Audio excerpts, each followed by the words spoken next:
सती ने जो वरदान भगवान से मांगा था, उसी वरदान के कारण हिमगिर गृह मतलब हिमालय, पर्वतराज हिमालय के घर जाकर के जन्म लिया और नाम हुआ पार्वती। पार्वती के रूप में सती का दूसरा जन्म हुआ और जब पार्वती का जन्म हुआ तो पर्वतराज हिमालय के परिवार में, हिमालय के राज्य में सर्वत्र खुशहाली छा गई। सभी संपन्न हो गए, सभी खुशहाल हो गए। जहां तहां संतों के, ऋषियों मुनियों के आश्रम बन गए और पर्वतराज हिमालय ने उनको रहने के लिए उचित स्थान दिए, आश्रम बनाने के लिए उचित स्थान दिए। धीरे धीरे पार्वती बढ़ने लगी। पार्वती क्या है? श्रद्धा। भगवान शंकर विश्वास हैं और पार्वती मैया श्रद्धा हैं। अब हिमांचल के घर पार्वती नहीं बढ़ रही है, श्रद्धा बढ़ रही है। जब श्रद्धा बढ़ती है तभी भगवान के प्रतिभाव बढ़ता है और भगवान का दर्शन होता है। और श्रद्धा धीरे से, इतनी जल्दी नहीं बढ़ती, धीरे धीरे बढ़ती है। जैसे आप कभी गन्ना चूस रहे हो तो गन्ना ऊपर से चूसना शुरू करते हैं, कम मीठा होता है, लेकिन जैसे जैसे नीचे की तरफ जाते हैं तो और भी मीठा होता चला जाता है। वैसे जैसे जैसे श्रद्धा बढ़ती जाती है वैसे वैसे भक्ति भाव और भगवान के प्रति विश्वास ये बढ़ता जाता है।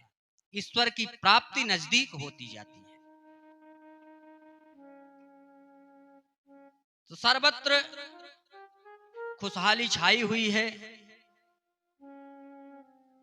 जगह जगह से, चूंकि पर्वतों के राजा थे तो बहुत से पर्वत भी बधाई देने के लिए आए। नए नए वस्त्र प्रतिदिन दिए जा रहे हैं इनको पहनने के लिए। नारद जी को जब समाचार मिला कि सती जी पार्वती के रूप में पर्वतराज हिमालय के यहां प्रकट हो चुकी हैं, अब नारद जी पहुंच गए। कहां पहुंच गए?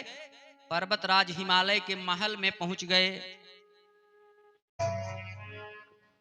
जब समाचार नारद जी को मिला तो कौतूहल बस, नारद की तो गति सर्वत्र रहती है, जहां चाहे वहां चले जाएं, तो नारद जी कौतुक बस, कौतूहल बस, उत्सुकता बस हिमांचल के महल में पहुंच गए माता पार्वती का दर्शन करने के लिए। तो पर्वतराज हिमालय ने जब देखा कि नारद जी आए हुए हैं, नारद की गति सर्वत्र रहती है, जहां भी जाते हैं वहीं उनको सम्मान मिलता है। चाहे देवताओं के पास चले जाएं, चाहे ऋषियों के पास चले जाएं, चाहे दैत्यों के घर चले जाएं, हर जगह इनको सम्मान मिलता है। जैसे पत्रकार होते हैं वो हर जगह जा सकते हैं,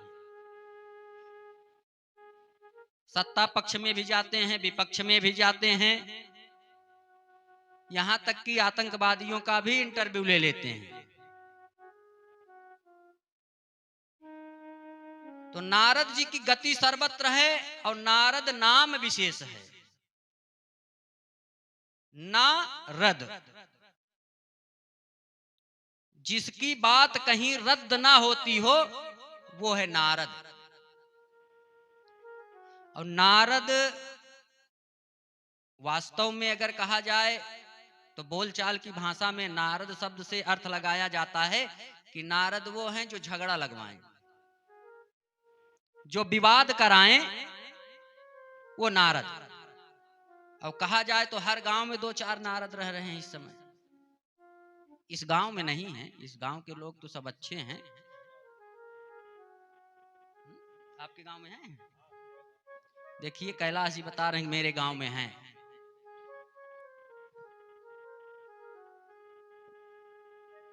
ऐसे ऐसे नारद हैं कि पानी में आग लगा दें। पानी में आग नहीं लगती, बड़े शांत परिवार में भी झगड़ा करा दें। लेकिन नारद जी विवाद नहीं कराते थे। नारद तो भगवान का अवतार है। नारद जो भी करवाते हैं जगत कल्याण के लिए करवाते हैं। जो भी किए हैं उससे संसार का कल्याण हुआ है। अब नारद का सम्मान किया, सम्मान के साथ आदर के साथ बुलाया, बैठाया। नारद जी का पूजन किया हिमांचल ने,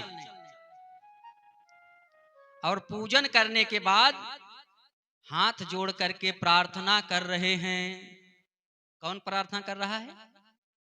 प्रार्थना कर रहे हैं पर्वतराज हिमालय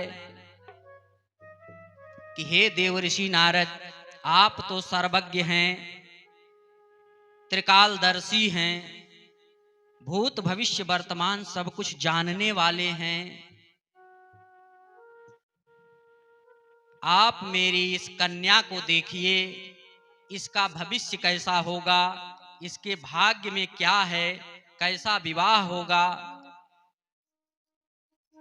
आप सब कुछ जानने वाले हैं, कृपया आप मुझे बताइए। अब नारद जी ने जब हाथ देखा तो कह रहे हैं अरे वाह, ये तो सर्वगुण संपन्न कन्या है। इसके लक्षण जो हैं बड़े अच्छे हैं, और ये अपने पति की बहुत प्रिया होंगी। इनके पति इनको बहुत प्रेम करेंगे। संसार में इनसे बड़ी पति प्रिया और कोई नहीं होंगी। और एक बात बताए, सदा अचल यही कर यही बाता। इनका अहिबात, अहिबात मतलब इनके पति सदैव जीवित रहेंगे, कभी मरेंगे नहीं। इनका सुहाग अचल रहेगा, और इनके द्वारा माता पिता भी यश प्राप्त करेंगे। ये अपने माता पिता का नाम रोशन करेंगी, और ये पूरे संसार में पूज्य होंगी। पूरा संसार इनकी पूजा करेगा, और इनके लिए कोई भी वस्तु दुर्लभ नहीं होगी। जो चाहेंगी, जिसको चाहेंगी उसे दे देंगी। और इनका नाम जप करके, इनके नाम का सुमिरन करके संसार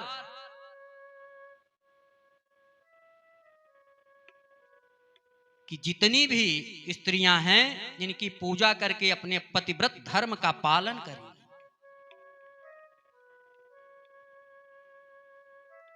कह रहे हैं कि इस प्रकार से बहुत से लक्षणों से, लक्षण ऐसे हैं, सुलक्षण हैं, सुंदर लक्षणों से युक्त आपकी ये कन्या है कि शैल सुलक्षण सूता तुम्हारे। शैल सुलक्षण सूता तुम्हारे। शैल सुलक्षण सूता तुम्हारे। शैल सुलक्षण सूता तुम्हारे। सुनहूं जे अब अवगुण दुई चारे। सुनहूं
कह रहे हैं कि हे पर्वतराज हिमालय,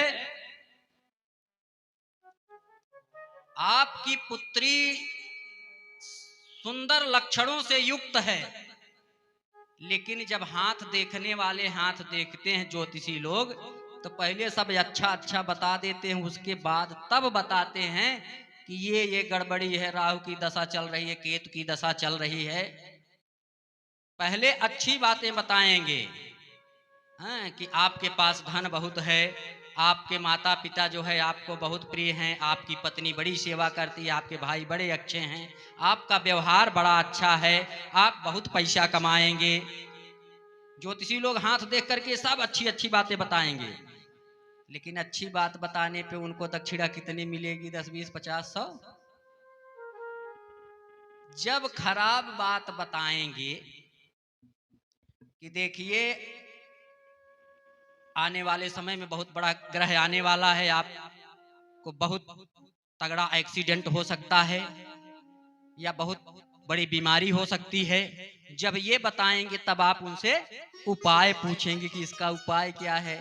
तो जब उपाय बताएंगे तो उसी उपाय में खूब तगड़ी दक्षिणा लगेगी, तब 10-20 हजार का खर्चा आएगा कम से कम। सही है ना? तो वही नारद जी हाथ देख करके सब अच्छी अच्छी बात बता दिए। अब कह रहे हैं कि 2-4 अवगुण हैं, अब उसको सुनिए। जब अवगुण की बात आई तब तो हिमालय और पार्वती के माता पिता दोनों एकदम सन्न हो गए कि क्या अवगुण है ये बताइए। अब बता रहे हैं कि अगुण अमान मातु पितुहीना, इनका जो विवाह होगा, इनके जो पति होंगे वो कैसे होंगे? अगुण अमान मातु पितु, न उनके पास माता होंगे न पिता होंगे,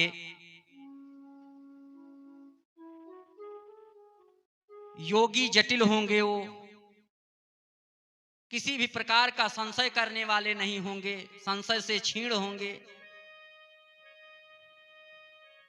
जोगी जटिल अकाम मन नगन अमंगल वेश, जोगी के वेश में होंगे, जटाएं बड़ी बड़ी होंगी, नग्न रहेंगे, वस्त्र नहीं पहनेंगे इनके पति, और उनका वेश जो होगा, उनका पहनावा अमंगलकारी होगा,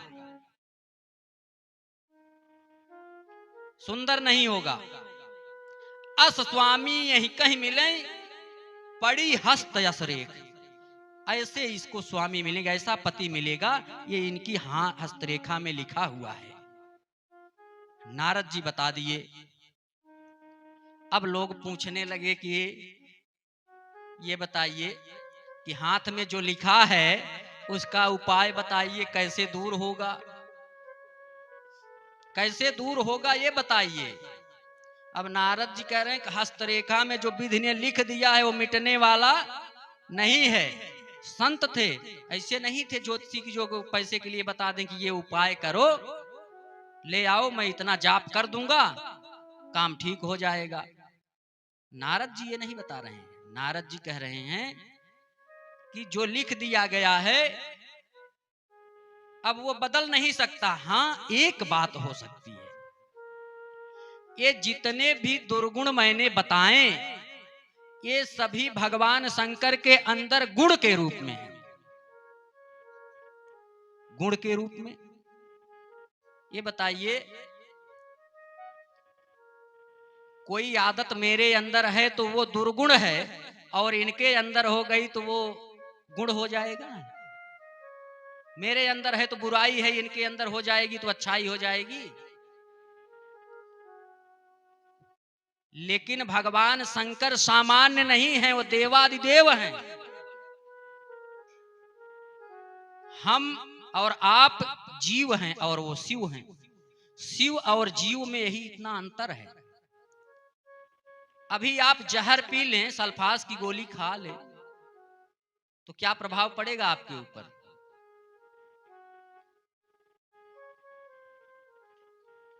घंटे 2 घंटे में काम खत्म। लेकिन भगवान शंकर ने हलाहल विष पी लिया लोगों के कल्याण के लिए। विषपान कर लिए लोगों के कल्याण के लिए, जन कल्याण के लिए, परहित में। है कोई जो दूसरे के हित के लिए, संसार के हित के लिए जहर पीने के लिए तैयार हो? भगवान शंकर ने पी लिया। तो ये अगर कोई कहे कि मैं जहर पीने जा रहा हूं, तो कहने का मतलब वो आत्महत्या करने जा रहा है। आत्महत्या करना पाप है, लेकिन परहित में भगवान शिव ने जहर पी लिया, ये उनके अंदर गुण माना गया कि ये उनका गुण है। लेकिन हम आप वही करेंगे तो गुण नहीं है, क्योंकि वो भगवान है और हम सभी जीव हैं। इतना अंतर है। तो जितने भी दुर्गुण नारद जी ने बताए, ये सभी भगवान शिव के अंदर गुण के स्वरूप में विद्यमान थे। नारद जी ने कहा कि एक उपाय मैं बता रहा हूं, यही करने से इस कन्या को शिव मिल जाएंगे। जा करके ये शिव की तपस्या करें, शिव को प्रसन्न करें, शिव को प्रसन्न कर लें, पति रूप में उनको पाने के लिए घोर तपस्या करें। इसके लिए आप लोग पार्वती को तपस्या के लिए भेज दीजिए। अब पार्वती को तपस्या के लिए छोटी बच्ची को माता पिता कहें कि जाओ तपस्या करो, कैसे कहेंगे? कैसे कहेंगे कि जाओ तपस्या करो? लेकिन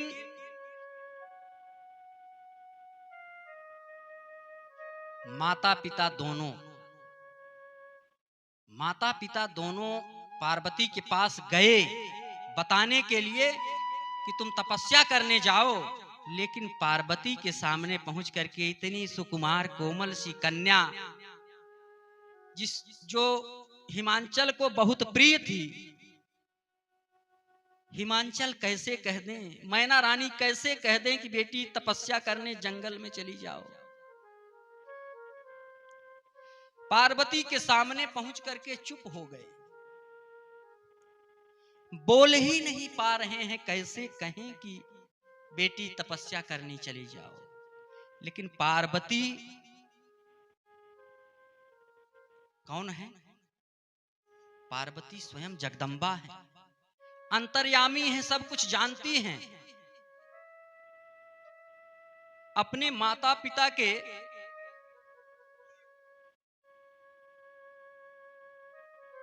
न बोलने का मतलब उनकी समझ में आ गया। उन्होंने कहा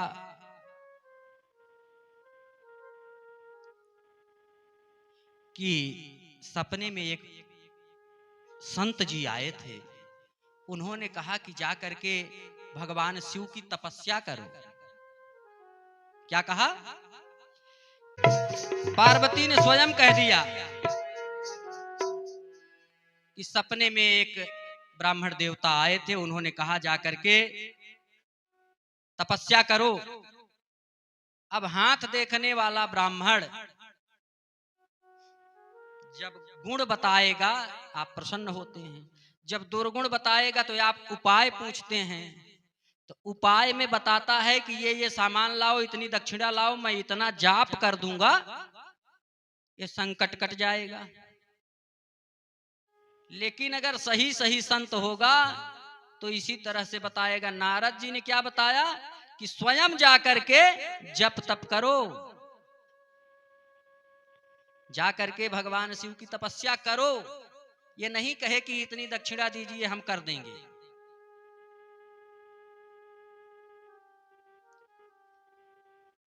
तो वही माता पार्वती कह रही हैं कि मैं तपस्या करने की आज्ञा चाहती हूं।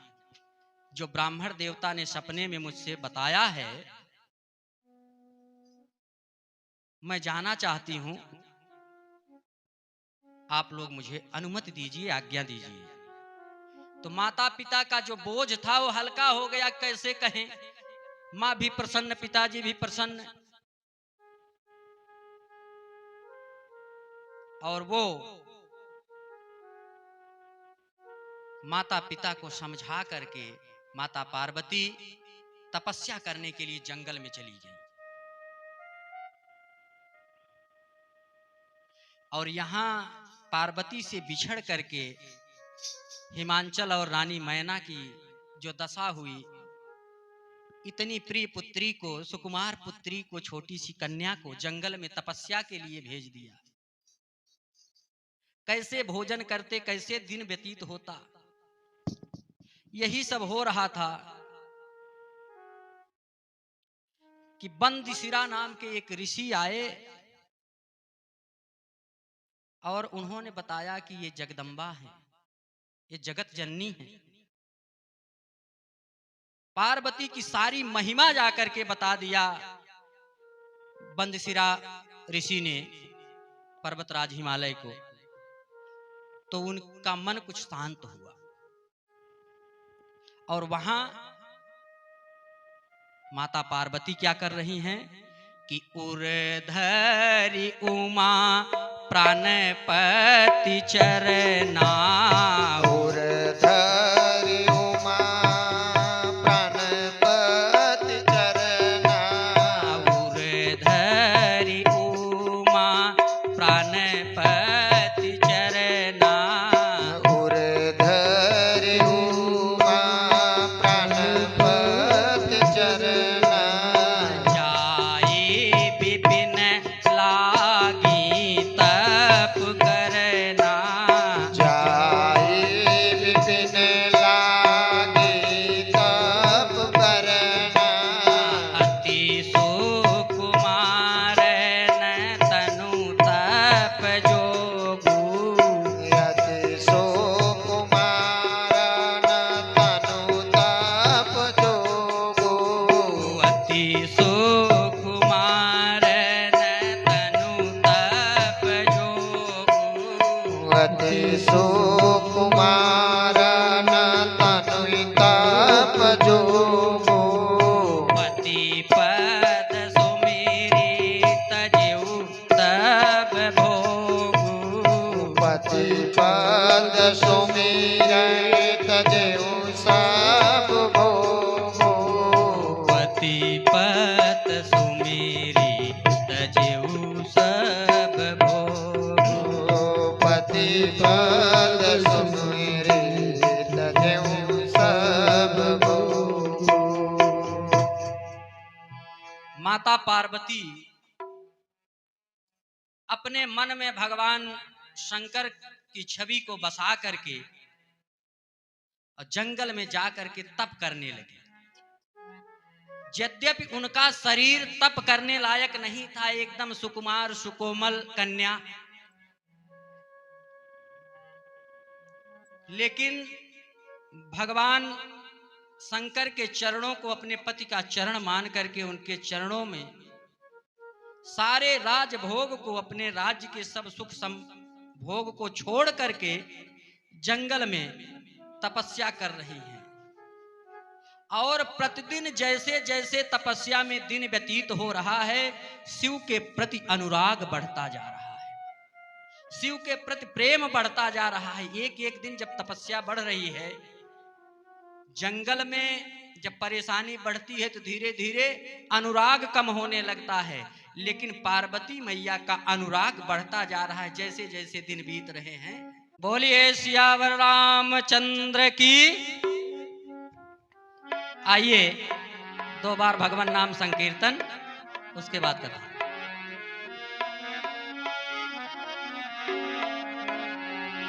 हरे राम जय हो। राम राम हरे हरे, हरे कृष्ण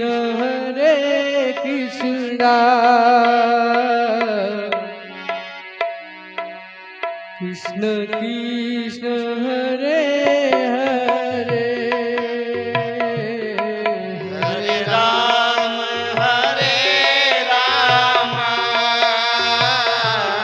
राम राम हरे हरे,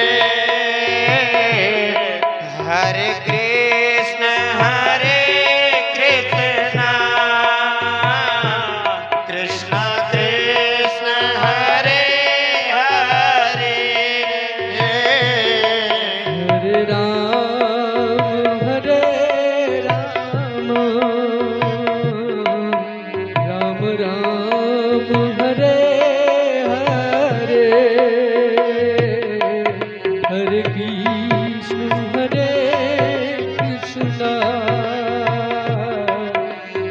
कृष्ण हरे हरे हरे राम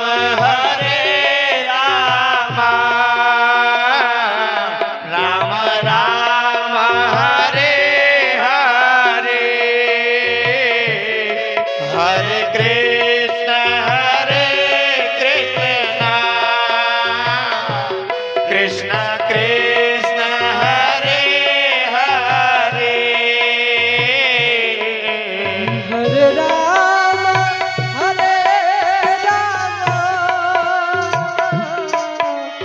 राम राम आइए सब हरे लोग। हरे हरे कृष्ण कृष्ण कृष्ण हरे हरे हरे राम राम राम हरे हरे हरे कृष्ण कृष्ण कृष्ण हरे हरे हरे राम राम राम हरे हरे हरे कृष्ण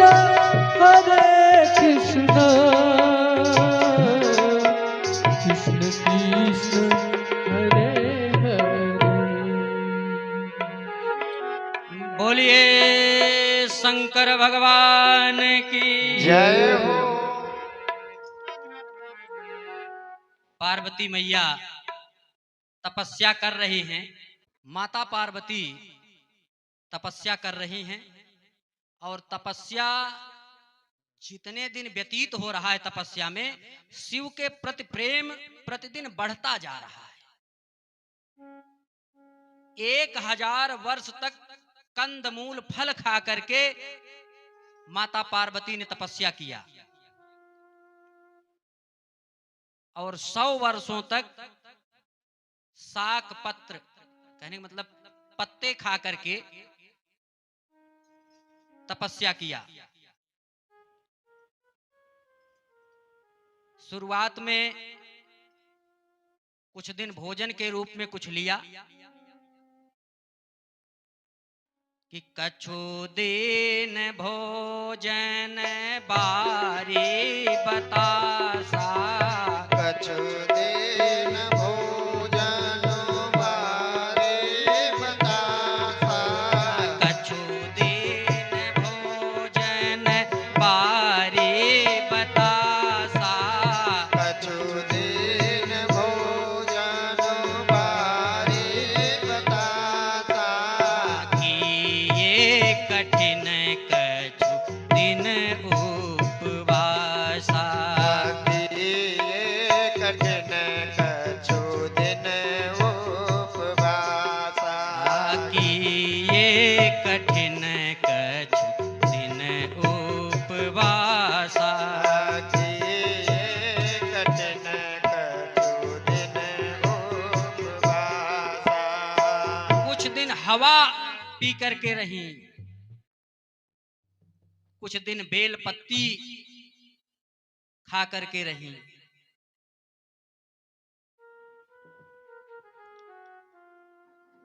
इस प्रकार से 3000 वर्ष बीत गए। 3000 वर्ष। एक सज्जन हमसे मिले कि महाराज जी पार्वती मैया ने हजारों वर्ष तपस्या किया तो विवाह की उम्र तो निकल गई होगी। हाँ? अरे कितनी साल की उम्र में शादी होगी भाई? कि हजारों वर्ष तपस्या ही कर रही हैं। एक बात आप लोग ध्यान दीजिए, सतयुग में व्यक्ति की आयु, सतयुग में व्यक्ति की आयु, एक आदमी की आयु 1 लाख वर्ष मानी जाती थी और जब द्वापर आया तो 1 शून्य कम कर दी। त्रेता आया तो 1 शून्य कम हो गया। त्रेता में 10,000 वर्ष उम्र हो गई। और त्रेता के बाद जब द्वापर आया तो 1 जीरो और कम हो गया, 1,000 वर्ष आयु हो गई। और जब कलयुग आया तो 1 जीरो और हट गया, 100 वर्ष रह गई। अब कोई 100 वर्ष जीते हैं, नहीं तो आज की जो भोजन सामग्री है, खान पान है, आज का जो आहार है, पहली बात तो आप लोग भोजन नहीं करते, खाना खाते हैं। खाना जो खाने लायक नहीं है वही खाना है। तो भोजन क्या है? भोजन गृहस्थ लोग, सात्विक लोग भोजन लेते हैं जो ग्रहण करने योग्य है, और संत लोग भोजन भी नहीं लेते। वो क्या लेते हैं? वो आहार लेते हैं। वो आहार लेते हैं। आहार मतलब उतना जितने में शरीर चलायमान रहे, भजन कीर्तन में बाधा न पड़े। लेकिन हजारों वर्ष तक माता पार्वती बिना भोजन किए तपस्या कर रही हैं। अब सज्जन ने पूछा कि बताओ, हजारों वर्ष तक तपस्या कर रही हैं तो बूढ़ी होने के बाद विवाह करेंगी? शरीर एकदम जर्जर हो गया तपस्या करते करते। तो एक बात तो, जब तपस्या सफल होती है तो जिस दिन आदमी तपस्या करने गया हुआ होता है, जैसे ही भगवान प्रसन्न होते हैं, पहले दिन की तरह उसका शरीर हो जाता है। और माता पार्वती जगत जननी जगदम्बा हैं। ये जन्म नहीं लेती, ये प्रकट होती हैं। और 12 वर्ष की उम्र होते होते ये संपूर्णता को प्राप्त कर लेती हैं। इनकी उम्र 1000 वर्ष नहीं, लाखों वर्ष है। लेकिन फिर भी 12 वर्ष की अवस्था में संपूर्ण अवस्था प्राप्त कर लेती हैं। फिर उसके बाद न बूढ़ी होना है, न और कुछ परिवर्तन होना है, उसी पर सदैव रहे। इसी तरह से भगवान है, इसी तरह से माता जानकी है। माता जानकी का सीता मैया का विवाह हुआ। कुछ लोग कहते हैं कि 6.5 साल की सीता मैया थी और भगवान राम 14-15 साल के थे। इतनी कम उम्र में विवाह कर लिए। तब उनको ये समझना चाहिए कि इनकी उम्र तो लाखों वर्ष है, ये लाखों वर्ष की हो चुकी हैं। आप अभी 6 वर्ष के चक्कर में पड़े हैं। जो वेद हैं, वेदों का वांग्मय स्वरूप है माता सीता। वेदों की जो वाणी है, बृहस्पति जी के पुत्र वेदों का पाठ कर रहे थे, तो जो वाणी निकल रही थी वही वाणी एक कन्या के रूप में सामने आकर बैठ गई।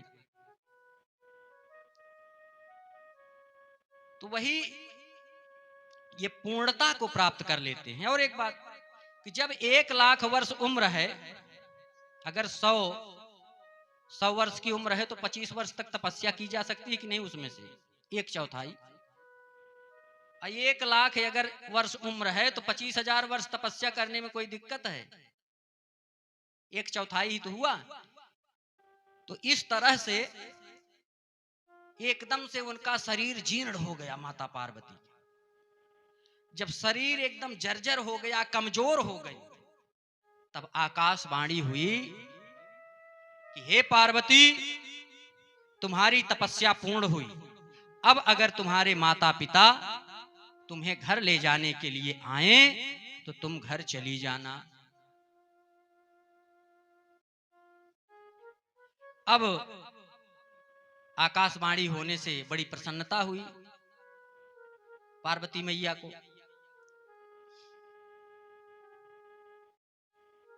और इधर भगवान शंकर का क्या हाल है? जब से माता सती ने शरीर छोड़ा है, तब से भगवान शंकर का क्या हाल है? जब ते सती जाई तन त्यागा, जब ते सती जाई तन शिव मन भयउ विरागा। तब ते शिव मन भयउ विरागा। तब ते शिव मन भयउ विरागा। तब ते शिव मन भयउ विरागा। जब से माता सती ने अपना शरीर छोड़ा, तब से भगवान शंकर ने वैराग्य धारण कर लिया।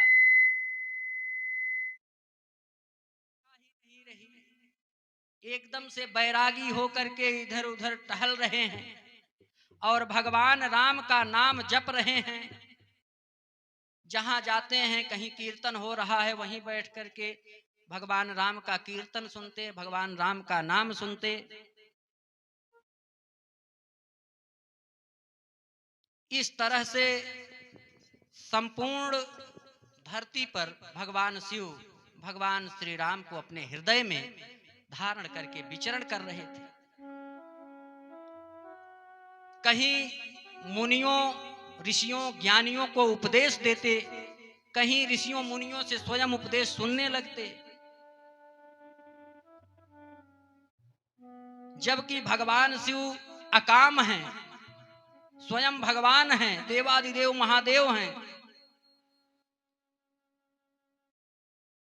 लेकिन भगवान की भक्ति के विरह में एकदम पागल जैसे हो गए। इस प्रकार से घूमते टहलते वैराग्य धारण किए हुए भगवान शंकर का बहुत समय बीत गए। लेकिन जैसे जैसे समय बीतता गया, भगवान राम के प्रति भगवान शंकर का प्रेम बढ़ता गया। प्रतिदिन नया प्रेम होता जाता, बढ़ता जाता भगवान शंकर का। और भगवान राम ने जब भगवान शिव का ये प्रेम देखा, अपने प्रति स्नेह देखा, लगाव देखा, तो एक दिन प्रसन्न होकर भगवान राम भगवान शिव के सामने प्रकट हो गए कि प्रगटे राम कृतज्ञ कृपाला।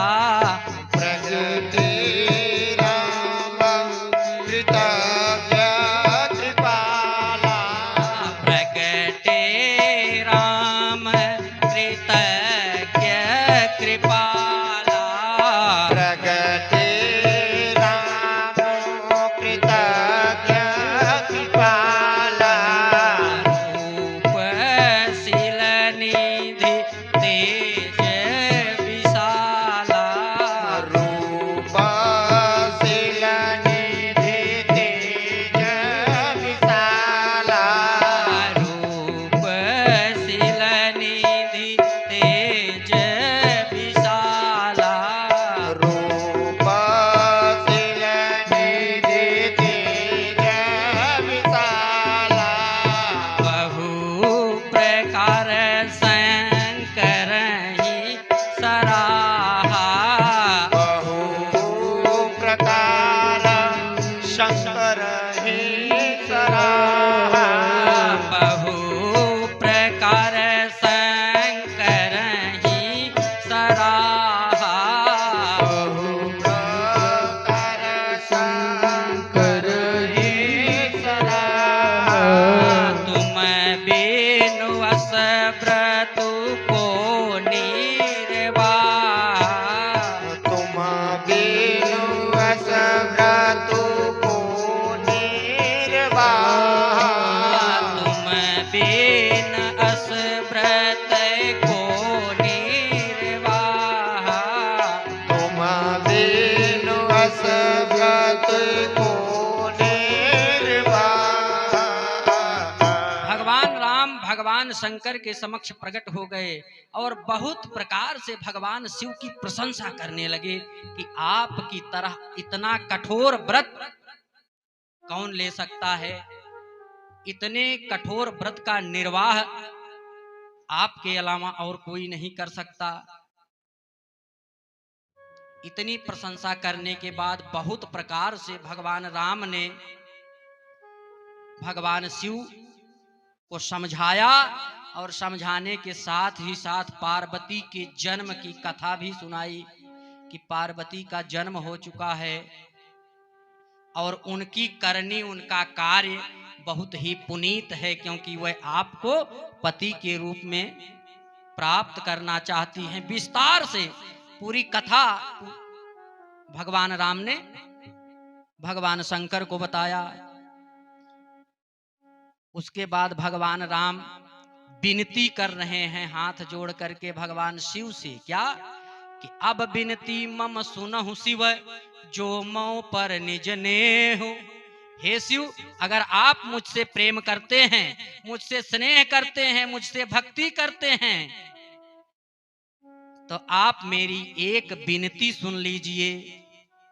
भगवान शंकर ने कहा, प्रभु आप बताइए कौन सा आदेश है, विनती क्यों कर रहे हैं, आप आदेश कीजिए। तो भगवान राम कह रहे हैं, राम जी कह रहे हैं कि जाई विवाहं शैल जहीं, यह मोहि मागे देहूं।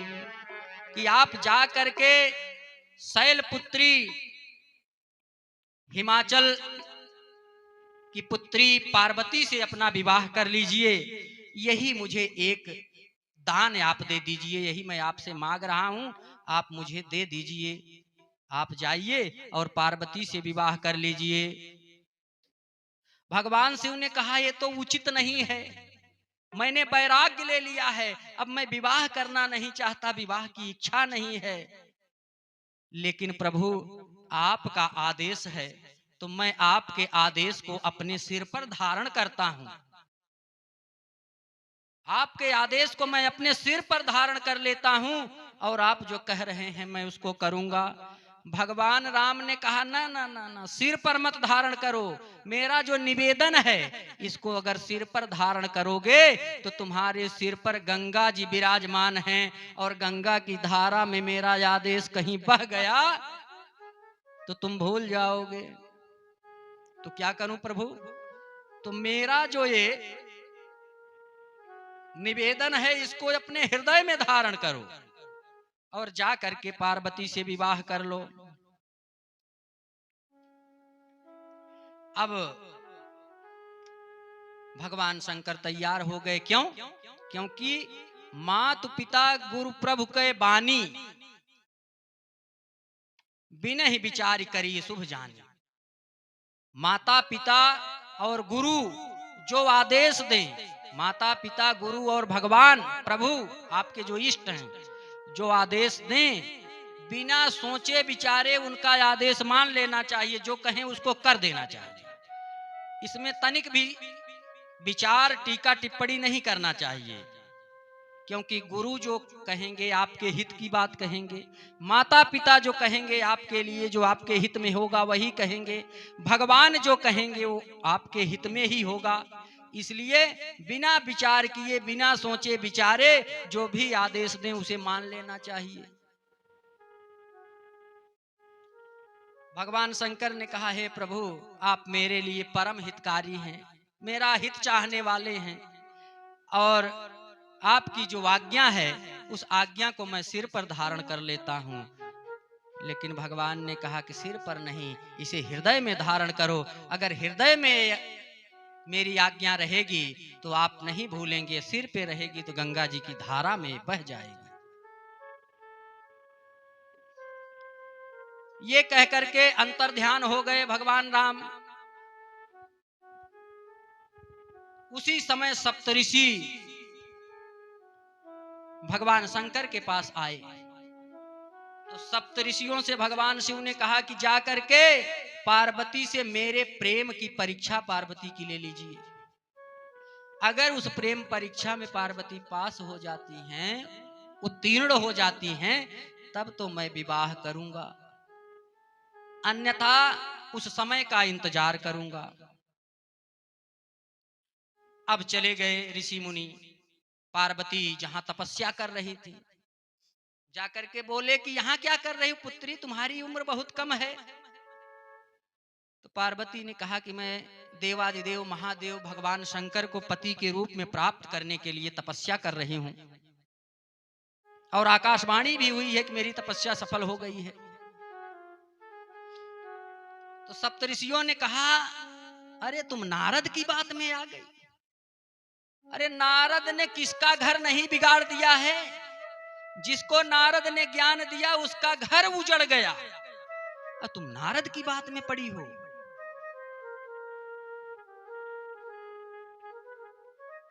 दक्ष के कई पुत्रों को कान में मंत्र दे करके कह दिया कि जाओ तपस्या करो, चले गए तपस्या करने, जबकि सृष्टि निर्माण के लिए उन पुत्रों को पैदा किया था दक्ष ने। और दक्ष ने उसी समय श्राप दे दिया नारद को कि एक जगह पर ज्यादा देर रुक नहीं पाओगे। गोदोहन बेला तक ही एक जगह पर रुक सकते थे। गोदोहन बेला का मतलब है देसी गाय दुहने में जितना समय लगता है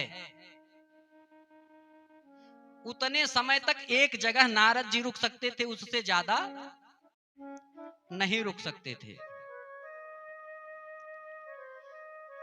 तो इस तरह से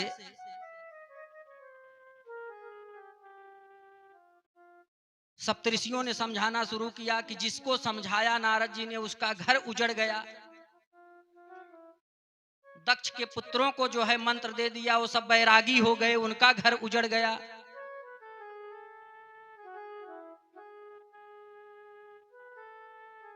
अब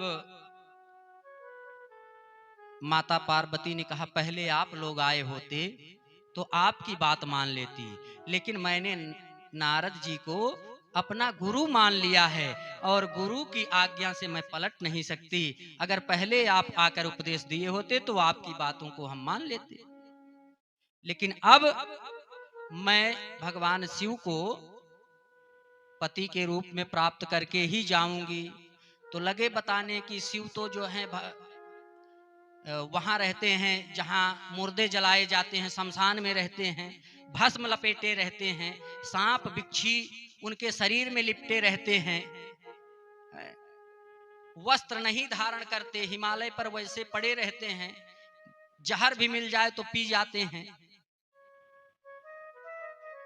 अब माता पार्वती ने कहा, आप लोग चाहे जो कहें, जब तक शिव प्राप्त नहीं हो जाएंगे मैं यहां से जाने वाली नहीं हूं। इतनी अटूट श्रद्धा शिव के प्रति देख करके तब सप्तऋषियों ने कहा कि बेटी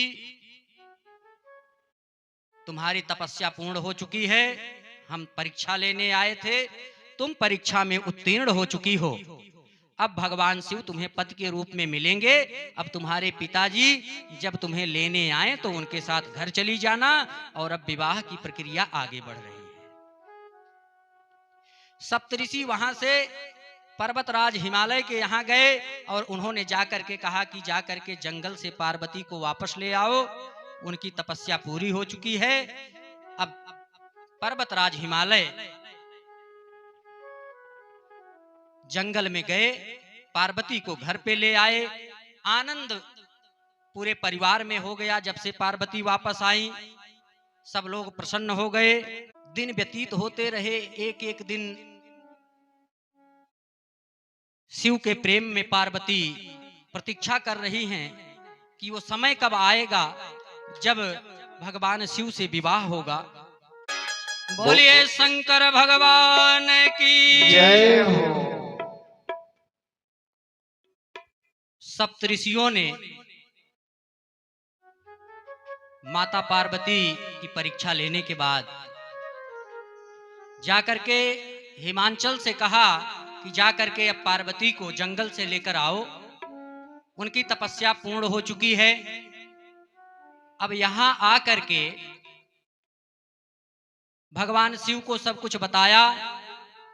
भगवान शिव भगवान राम का स्मरण करने लगे और स्मरण करते करते समाधि लग गई। भगवान राम का नाम जपते जपते समाधि में चले गए। और उसी समय तारक नाम का एक असुर, जिसे तारकासुर कहते हैं, तारकासुर का अत्याचार बढ़ा हुआ था। और उसे ये जब ब्रह्मा जी ने वरदान दिया तो उसने सोचा कि सती ने शरीर त्याग दिया है, भगवान शिव बैरागी हो गए हैं, अब विवाह करेंगे ही नहीं। तो उसने ब्रह्मा जी से वरदान मांगा था कि मेरी मृत्यु शिव पुत्र के हाथों हो। अब उस तारकासुर से बचने के लिए देवता लोग ब्रह्मा जी के पास गए, ब्रह्मा जी से पूछे कि ब्रह्मदेव, ये असुर हम लोगों को जीने नहीं दे रहा है, स्वर्ग का राज्य छीन लिया है, कोई उपाय कीजिए, हम लोगों की रक्षा कीजिए। जब रक्षा के लिए कहा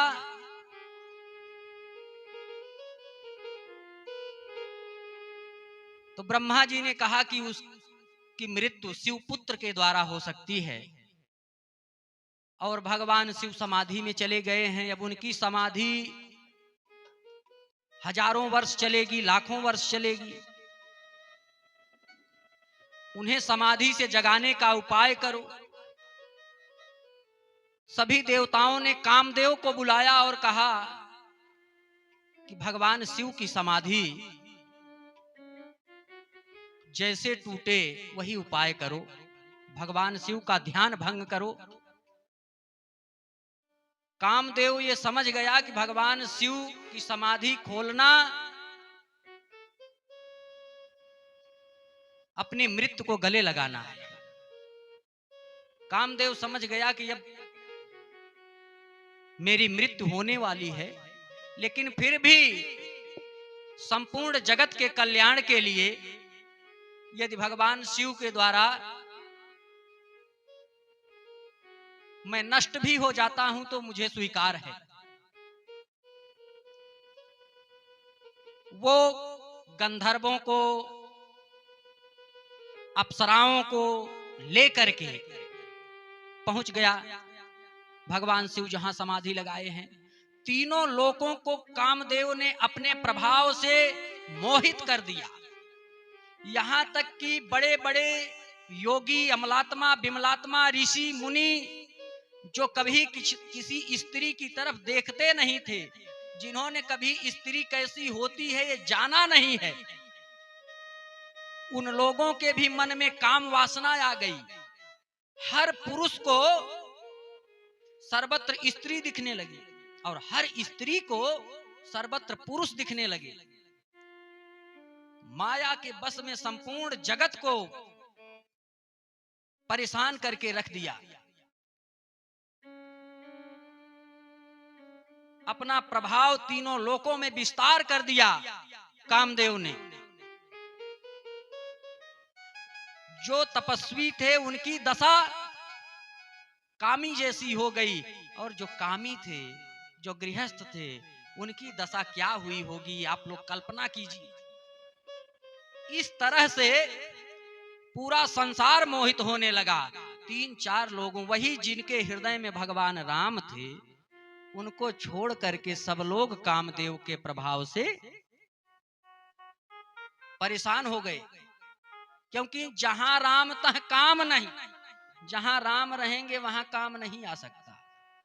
और जहां काम नहीं राम, और जहां काम रहेगा वहां राम नहीं रह सकते।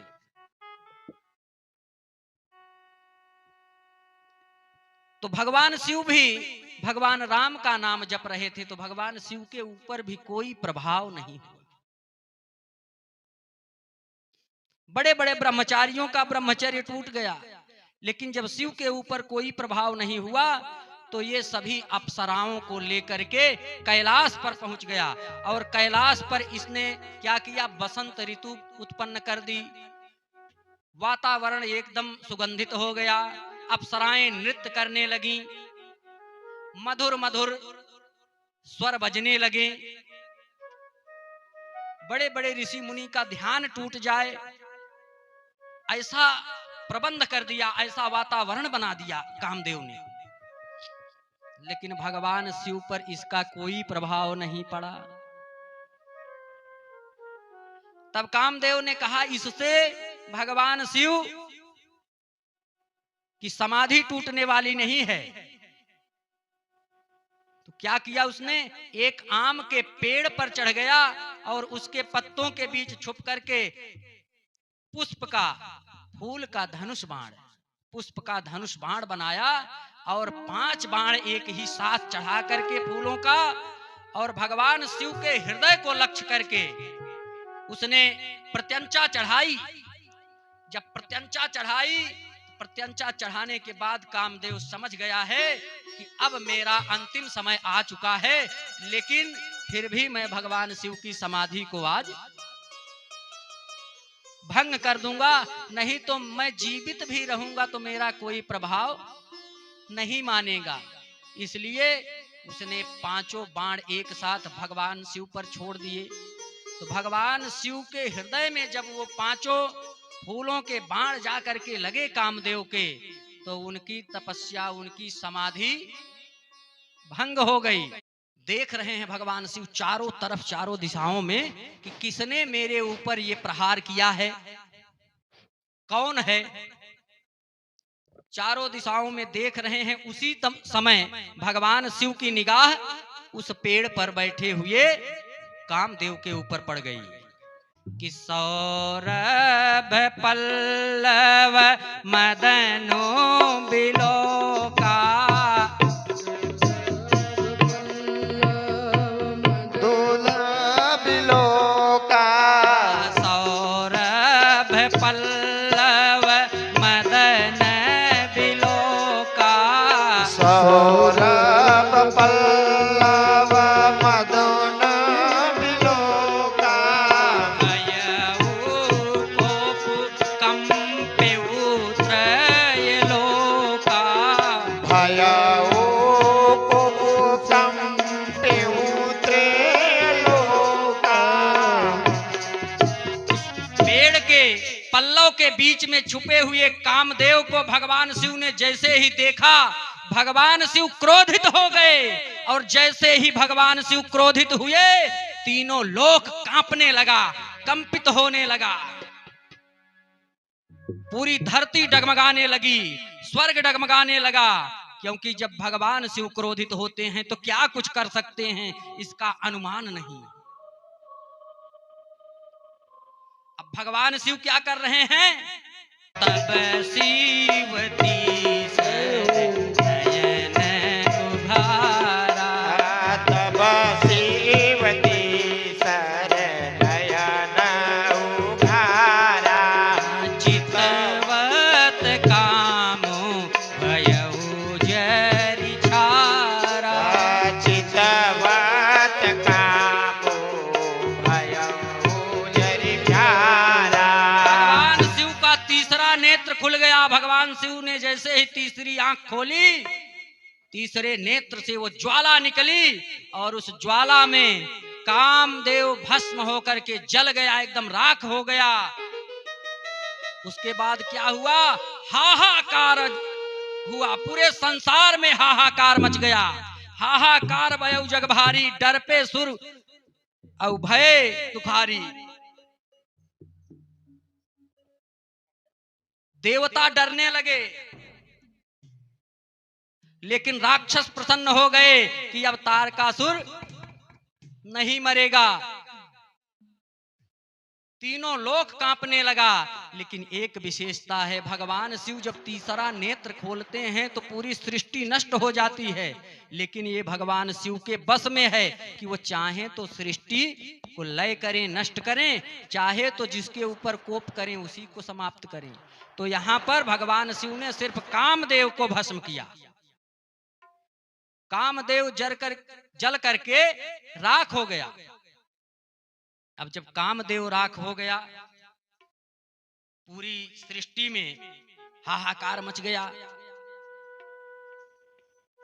ऋषि मुनि सब अकंटक हो गए, जिनको परेशान किया करता था कामदेव, उनकी तपस्या में बाधा डालता था। ऋषि मुनि सब प्रसन्न हो गए, लेकिन जो कामी पुरुष थे वो सुन करके मूर्छित हो गए कि अब उनका भोग विलास ही समाप्त हो जाएगा जब कामदेव ही नहीं। और ये सब देख करके जब उनकी पत्नी रति को पता चला तो रोती बिलखती हुई रति जाकर के भगवान शिव के सामने खड़ी हो गई कि प्रभु आपने मेरे पति को समाप्त कर दिया, मार दिया, अब मेरा क्या होगा।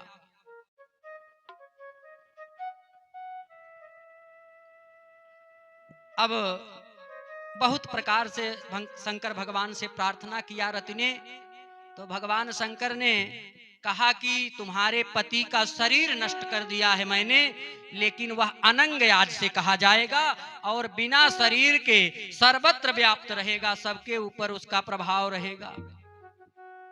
जैसे शरीर के साथ सबको प्रभावित करते थे कामदेव, वैसे बिना शरीर के सबको प्रभावित करते रहेंगे, सबको पूरे संसार को मोहित करते रहेंगे। और शरीर के साथ कब मिलेंगे?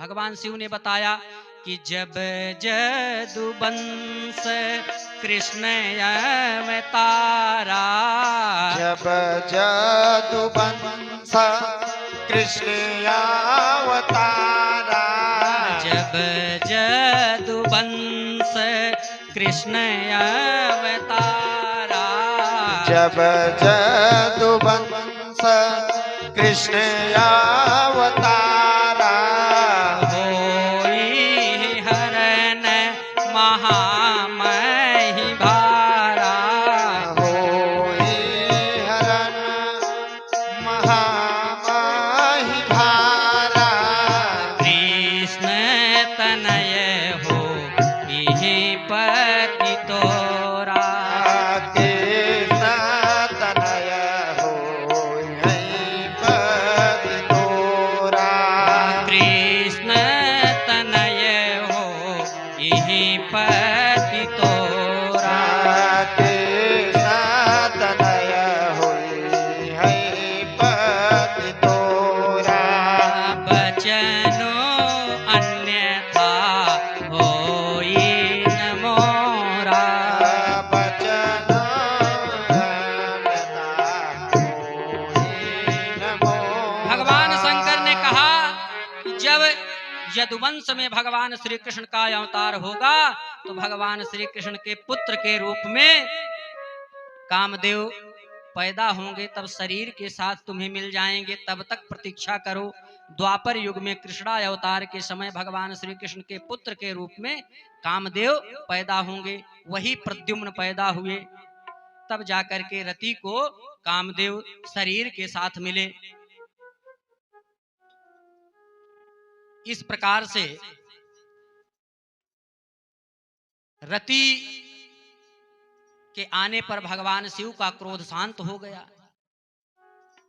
जब भगवान शिव का क्रोध शांत हो गया तो जितने भी देवी देवता थे सब आए हुए थे ब्रह्मा जी को लेकर के। ब्रह्मा जी को आगे करके सभी देवता भगवान शिव की स्तुति करने लगे, प्रार्थना कर रहे हैं। क्या प्रार्थना कर रहे हैं?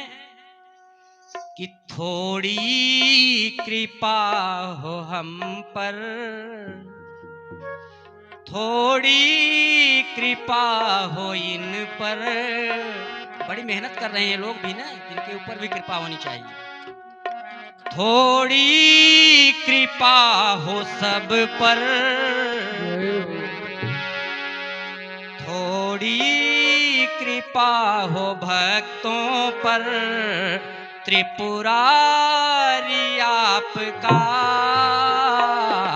थोड़ी कृपा हो भक्तों पर, थोड़ी कृपा हो भक्तों पर, थोड़ी कृपा हो भक्तों पर, त्रिपुरारी आपका, थोड़ी कृपा हो भक्तों पर, त्रिपुरारी आपका, थोड़ी कृपा हो भक्तों क्यों? पर, क्योंकि भक्तों के लिए है खुला, भक्तों के लिए भोले बाबा का दरबार सदैव खुला रहता है। कि भक्तों के लिए है खुला दरबार आपका,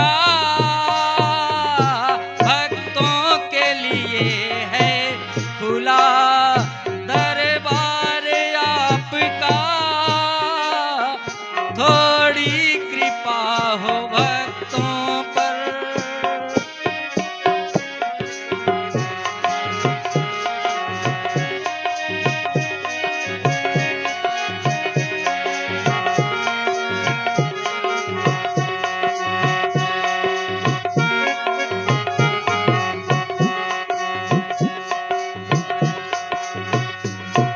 जब कांपने लगी धरा असुरों के पाप से, लगी धरा असुरों के पाप से। जब कांपने लगी धरा असुरों के पाप से, जब कांपने लगी धरा असुरों के पाप से। अनु ने विनय किया सभी देवों ने आपसे, अनु ने विनय किया सभी देवों ने आपसे।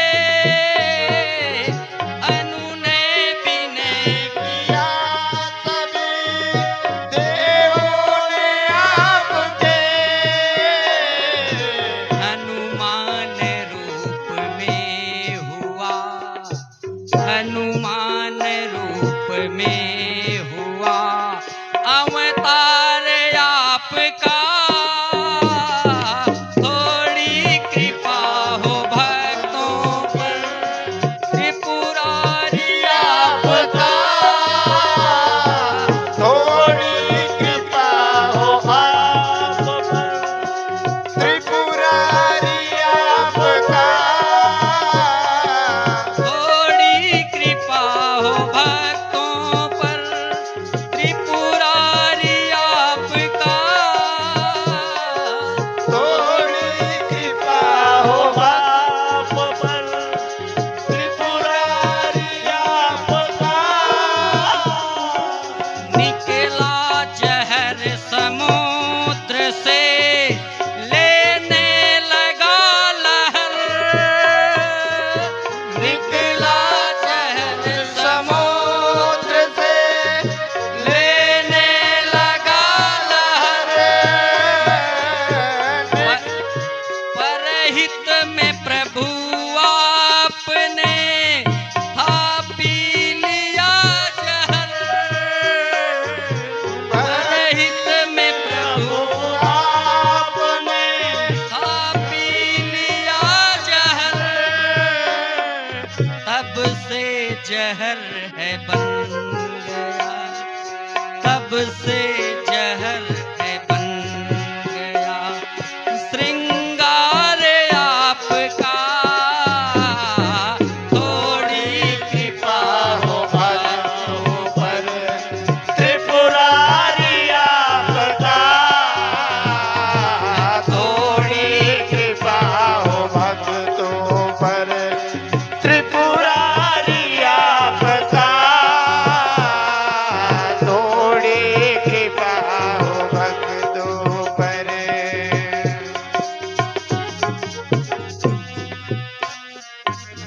भगवान शिव प्रसन्न हो गए देवताओं के ऊपर। पूछे कि बताइए क्या चाहिए। अब देवता लोग तो स्वार्थी, वो तो चाहते हैं कि विवाह हो और पुत्र पैदा हो, तारकासुर मारा जाए। लेकिन भगवान शिव से कह रहे हैं, अपना स्वार्थ नहीं बता रहे हैं, बता रहे हैं कि सकल सुरन, ब्रह्मा जी कह रहे हैं कि सकल सुरन के हृदय अस शंकर परम उछाह। हे भगवान शंकर, सारे देवताओं के मन में अत्यंत प्रसन्नता होगी अगर ऐसा हो जाए। कैसा हो जाए कि निज नयनन देखन चाहत नाथ तुम्हार विवाह। ये सभी अपनी आंखों से आपका विवाह देखना चाहते हैं। बहुत दिनों से स्वर्ग में किसी का विवाह नहीं हुआ है, किसी की बारात नहीं कर पाए हैं, तो सभी देवताओं की इच्छा है कि हम लोग बारात में चलें। तो आपका विवाह हो जाए अगर, तो उसी विवाह में सब लोग चलना चाहते हैं, खूब डांस करना चाहते हैं। देखिए आज आए थे, कह रहे थे कि महाराज जी कुछ ऐसा भजन गाया कीजिए जिससे कि सब लोग नाचने लगे। देखिए जिसकी नाचने की इच्छा होगी वो नाचेगा, जिसकी नाचने की इच्छा नहीं होगी वो नहीं नाचेगा। कुछ लोग समझते हैं कि हम नहीं नाचेंगे, लेकिन वास्तविकता है नाच तो आप रोज रहे हैं। पति के चक्कर में नाच रहे हैं, पत्नी के चक्कर में नाच रहे हैं, परिवार के चक्कर में नाच रहे हैं, खेती के चक्कर में नाच रहे हैं। पूरा जीवन नाचने में बीत जाता है। कथा में नाचते समय लज्जा आती है। जो लोग कथा में नाच लेते हैं उनको संसार में नाचने के झंझट से छुटकारा मिल जाता है। तो ब्रह्मा जी ने कहा कि प्रभु आपके विवाह में सब लोग बारात करना चाहते हैं, बारात में चलने का मन है। बहुत दिनों से कोई मांगलिक कार्य नहीं हुआ है स्वर्ग में और कहीं भी किसी भी देवता का। तो आपसे यही प्रार्थना है कि अगर आप विवाह कर लेते तो सब लोग बारात चलते, बड़ा आनंद आता। ये नहीं कह रहे हैं कि आपके विवाह के बाद तारकासुर मारा जाएगा। भगवान शिव समझ गए कि देवता स्वार्थी हैं, बड़े चालाक हैं, चालाकी से बता रहे हैं। अब क्या हुआ कि भगवान शिव ने कहा ठीक है, विवाह की जो प्रक्रिया हो आप लोग उसे तुरंत प्रारंभ कीजिए। इतना कहना था, ब्रह्मा जी ने सप्तऋषियों को बुलाया, कहा जाओ जल्दी से लगन पत्री बनवा के आओ, विवाह की तारीख लगन सब। ये नहीं कि बहुत दिन बाद, जल्दी जल्दी ने फिर समाधि लग गई। तो अब तो कामदेव भी भस्म हो चुका है, अब कौन आएगा। अब देवता बड़े प्रसन्न हुए, प्रसन्न होकर के खूब आनंद प्राप्त कर रहे हैं, नाच गा रहे हैं। और इधर सब विवाह में लगन पत्रिका रखी गई, सब लोग तैयार हो रहे हैं भगवान की बारात में, शंकर जी की बारात में जाने के लिए। देवता अपने सब अपने अपने तैयार हो रहे हैं। अब यहाँ अगर दूल्हे के माता पिता हो, परिवार हो, तो सब लोग दूल्हे को भी तैयार करें। अब दूल्हे के न बाप है, न माँ है, न भाई है, न बहन है, कोई नहीं है। देवता अपना सजावट में जुटे हैं, अपना वाहन तैयार कर रहे हैं।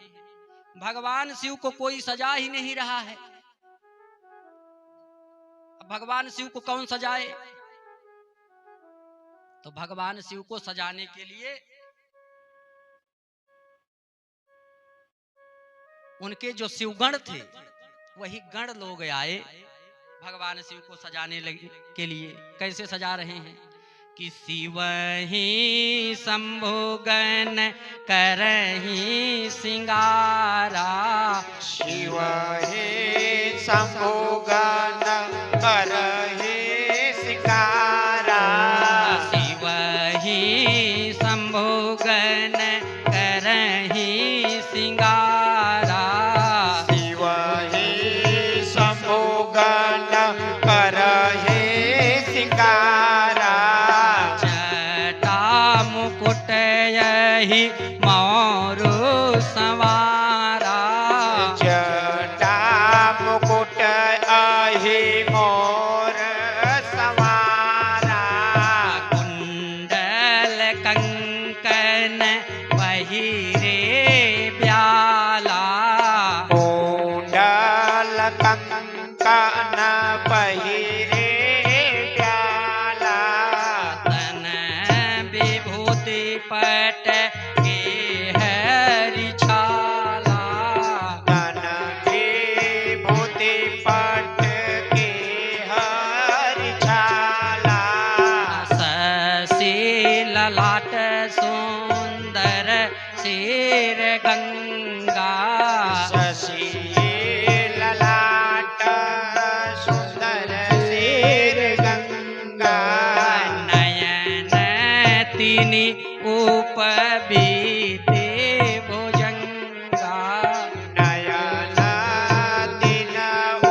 भगवान शिव का श्रृंगार शिवगण कर रहे हैं। और कैसे कर रहे हैं? जटा मुकुट अहि मौर समारा। भगवान शिव ने जटा खोल दिया था जब सती ने शरीर त्यागा था, तब से जटा को बांधे नहीं थे। तो शिवगणों ने उनकी जटा को पकड़ करके सिर में लपेट कर बांध दिया। और बांधने के बाद मुकुट के रूप में एक सर्प वहीं पर लगा दिया। बढ़िया सर्प मुकुट के रूप में लगा दिया। उसके बाद गले में माला के रूप में एक सर्प हो गया। जनेऊ के रूप में एक सर्प पहना दिए। कानों में कुंडल नहीं थे तो कुंडल के रूप में भी एक सांप इसमें, एक सांप इसमें लगा दिए। दोनों कानों में सांप लगा दिए। हाथों में कंगन नहीं थे तो सांपों का कंगन धारण करवा दिए। और भगवान शिव के कंठ में जहर है, नीला हुआ है, नीलकंठ कहे जाते हैं। सिर पे गंगा विराजमान है, गंगा जी हैं। मस्तक पर चंद्रमा है, तीन तीन आंखें हैं। और भगवान शिव दिगंबर भेष में रहते हैं, वस्त्र नहीं धारण करते।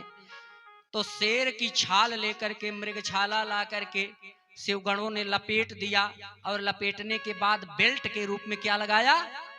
सांप लगा दिया। सांप, एक सांप इधर से एक सांप इधर से पकड़ करके मृगछाला के रूप में लगा दिया बेल्ट, कि मृगछाला इसी पे रुकी रहेगी। इस तरह से भगवान शिव का श्रृंगार किया जा रहा है। तब तक एक शिवगण गया शमशान से, भस्म लेकर के आया, राख पूरे शरीर में बढ़िया वही पाउडर की तरह खूब लगा दिया। हुआ क्या है? पाउडर लगाया जा रहा है दूल्हे का। ऐसा दूल्हा न कभी इसके पहले गया था, न कभी विवाह करने जाएगा। शिव जैसा और कोई है ही नहीं, जाएगा कहाँ?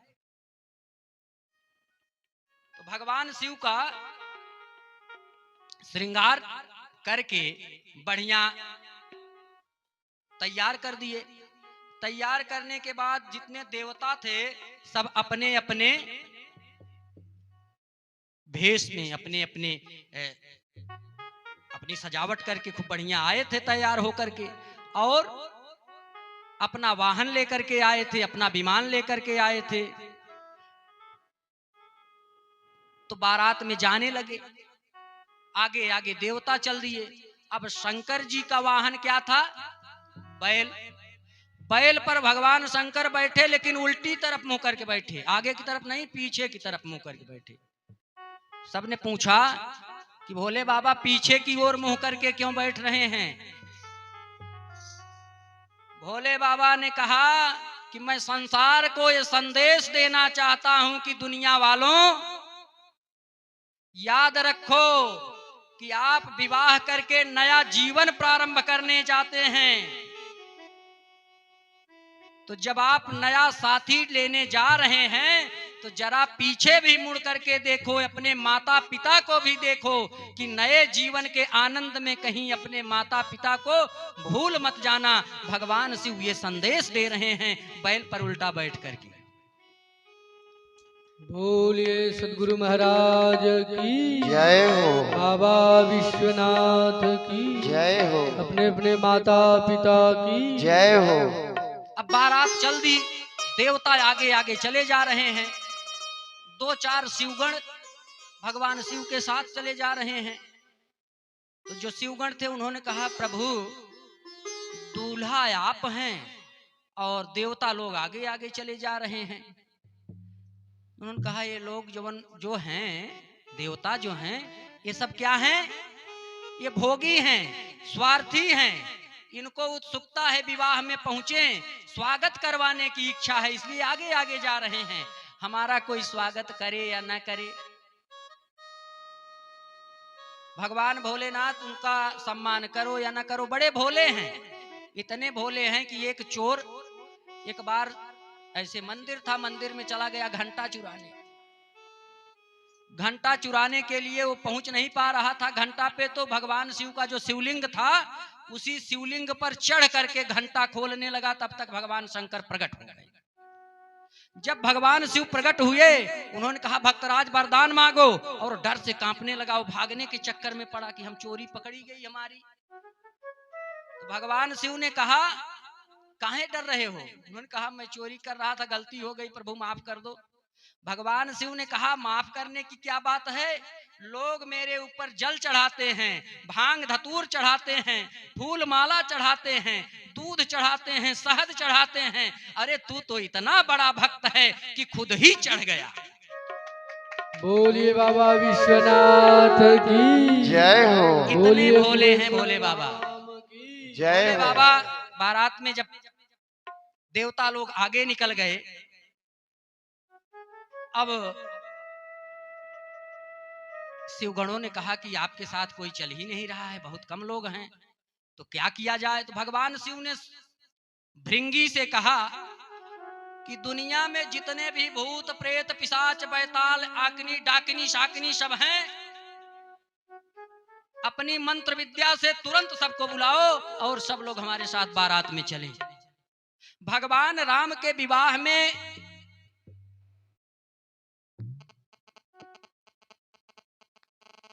सौभाग्य और मंगल ये दोनों खूब नाचे, और दुर्भाग्य और अमंगल बेचारे जब नाचने गए तो उनको भगा दिया गया कि यहाँ दुर्भाग्य की और अमंगल की क्या जरूरत है।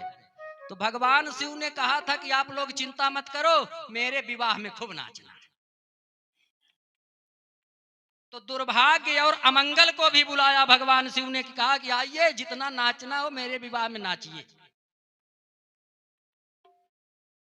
अब सब लोग चले जा रहे हैं, और जो इनके बाराती आए वो कैसे हैं कि को मुखहीन विपुल मुख काहू, कोई है पूरा ऐसे सिर बना हुआ है, मुंह है ही नहीं है, और कोई है पूरे सिर में मुंह ही मुंह। इतने मुख हैं कि बताया नहीं जा सकता।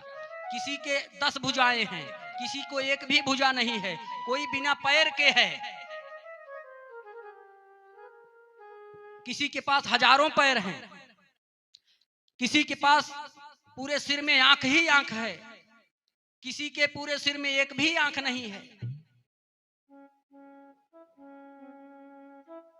कोई एकदम दुर्बल पतला सा है, हड्डियां दिख रही हैं, कोई मोटा सा है, कोई हाथ में तलवार लिए हुए है, कोई कटारी लिए हुए है, कोई हाथ में मुंड लिए हुए है, उस मुंड में रक्त भरा हुआ है। ऐसे ऐसे कोई बहुत शुद्ध है, कोई बहुत अशुद्ध है, कोई बड़ा स्वच्छ है, कोई बहुत गंदा है। ऐसे ऐसे बाराती भोले बाबा की बारात में आ गए। अब बाबा की बारात जा रही है। बोलिए दुल्हा सरकार की जय हो। अब बारात चली जा रही है। बारात गांव के बाहर जब पहुंच रही है, सबसे पहले आगे आगे देवता लोग गए थे। भगवान विष्णु सबसे आगे जब पहुंचे सबसे पहले, तो गांव के लोगों ने उनको माला पहना करके उनका स्वागत किया, और गांव के लोग समझे कि यही दूल्हा है। सबने आकर के प्रार्थना किया कि महाराज आप ही दूल्हा हैं। तो विष्णु भगवान ने कहा नहीं, मैं दूल्हा नहीं हूं, मैं दूल्हा का दोस्त हूं। तो बड़े खुश हुए कि अगर दूल्हे का दोस्त इतना सुंदर है, क्योंकि भगवान विष्णु इतने सुंदर हैं कि उनकी सुंदरता की एक बूंद मात्र से पूरे विश्व की, पूरे संसार की सुंदरता बना दी गई है।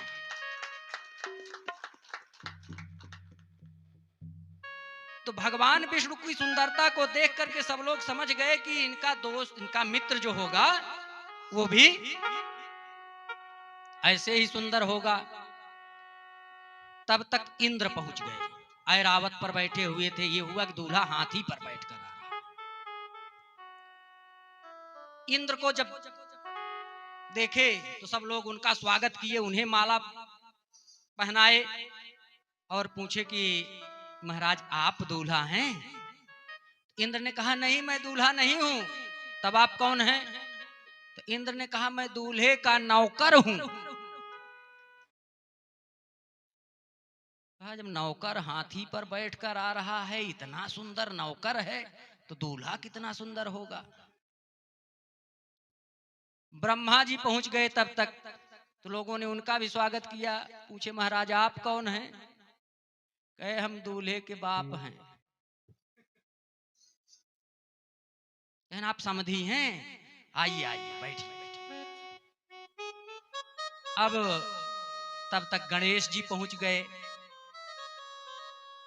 गणेश जी को देख करके लोगों ने उनका स्वागत किया। पूछे कि महाराज आप दूल्हा हैं? गणेश जी ने कहा नहीं, हम दूल्हा के पुत्र हैं। हुआ कि बताइए, बाप के विवाह में बारात में पुत्र भी आया है, कैसा दूल्हा है। अब